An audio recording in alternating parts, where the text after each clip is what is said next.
کہ آپ کی مجلس میں 70,000 کا مجمع ہوتا تھا. کتنا؟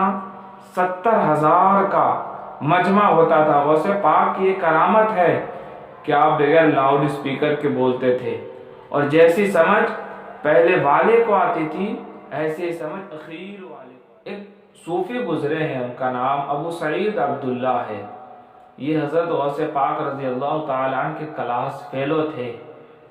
فرماتے ہیں کہ ہمارا کلاس فیلو ایک اور تھا ابن سکا نام کا، جس کو اپنے علم پر زوم تھا، جو پڑھنے میں بہت ماہر، اسے اپنے علم میں ناز تھا، تکبر تھا، گھمنڈ تھا. بغداد میں ایک شورا ہوا کہ ایک غوث نام کے ایک بزرگ آئے ہیں، جن کی کرامت یہ ہے کہ وہ تھوڑی دیر رہتے ہیں پھر تھوڑی دیر میں غائب ہو جاتے ہیں. ہمارے مدرسے کی چھٹی ہوئی، ہم نے بھی سوچا چلے ہم بھی زیارت کریں. جب ہم چلنے لگے نا تو ابن سکا کہنے لگا کہ میں ایسا سوال کروں گا کہ جواب ہی کوئی نہیں آئے گا. میں ایسا سوال کروں گا جواب ہی کوئی نہیں آئے گا. حضرت ابو سعید فرماتے میں نے کہا کہ میں پہلے چھوٹا سا سوال کروں گا، پھر دیکھوں گا ان کی علمی لیاقت کو دیکھوں گا، میں پھر ان سے بڑا سوال کروں گا. فرماتے ہیں کہ جب ہم دونوں لوگوں کی بات ہو گئی تو ہم سید عبد القادر کے جانب لوٹے. ہم نے پوچھا عبد القادر تم سوال نہیں کرو گے؟ تو غوث پاک رضی اللہ تعالیٰ فرماتے ہیں میں اللہ کے ولیوں کو آزماتا نہیں، ان کا تو میں دیدار کرنے جا رہا ہوں. کہتے ہم پہنچے تو بابا موجود تھے. تھوڑی ہی دیر گزرا تھا کہ غائب ہو گئے. تھوڑی دیر گزرا تھا کہ غائب ہو گئے. اب مسلم شریف کی حدیث ہے، اللہ کے رسول صلی اللہ علیہ وسلم نے فرمایا اتقوا فراست المؤمنین، مومن کی فراست قلبی سے ڈرو، انظروا بنور اللہ، مومن کی فراست قلبی سے ڈرو، اللہ کے نور سے دیکھتا ہے. اور یہ اللہ کا نور یہ کیسے حاصل ہوتا ہے؟ اللہ رب العزت قرآن مجید میں ارشاد فرماتا ہے یا ایھا الذین آمنوا ان تتقوا اللہ یجعل لکم فرقانا، اگر تم اللہ سے ڈرو گے تو اللہ تمہیں نور عطا فرمائے گا.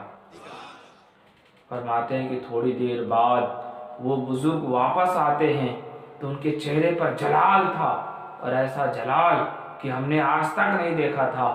بیٹھتے آتے ہی فرماتے ہیں کہ ابن سکا تو کہتا تھا میں ایسا سوال کروں گا جواب ہی کوئی نہیں آئے گا، کر سوال کر سوال.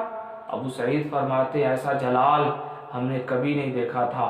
ہم ڈر گئے، ہم کانپنے لگے.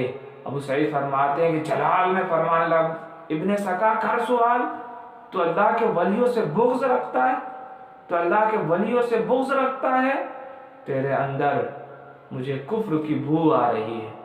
ابو سعید عبداللہ فرماتے ہیں پھر میری طرف دیکھا انہوں نے اور کہا جنہوں نے اللہ کے لیے اپنے گھر کو چھوڑ دیا تو ان کو آزمائے گا.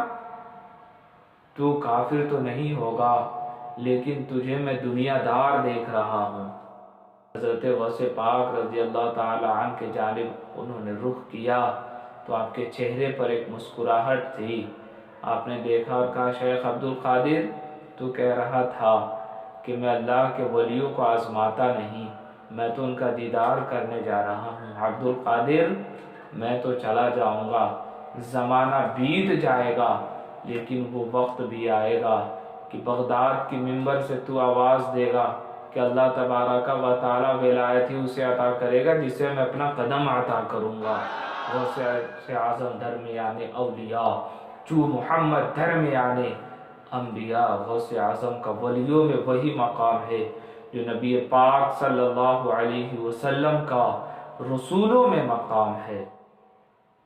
ابو سعید عبداللہ فرماتے ہیں کہ وقت بیتتا رہا، پڑھ لکھ کر ہم لوگ فارغ ہو گئے.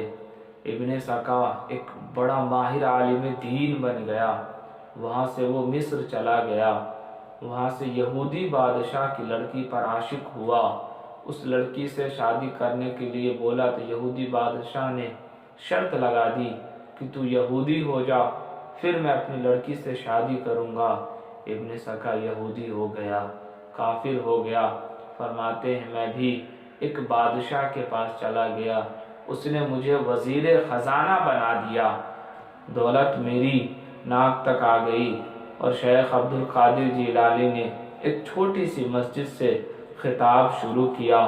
پھر وہ جگہ بھر گئی تو پھر اس سے بڑی مسجد، پھر وہ بھی بھر گئی تو بغداد کی جامع مسجد، پھر وہ بھی بھر گئی تو بغداد کا عیدگاہ، پھر وہ بھی بھر گیا تو صحرا میں جا کر خیمے لگ گئے۔ پھر آپ کی مجلس میں وہ وقت بھی آیا کہ جس میں بڑے بڑے علماء، فضلاء، ندباء، وقت کے کتب، ابدال موجود تھے۔ آپ کو تقریر کرتے ہوئے جلال آیا، آپ نے ان جلال میں کہا کہ لوگوں، اللہ تبارک و تعالی ولایت اسی کو عطا کرے گا جس میں اپنا قدم عطا کرو۔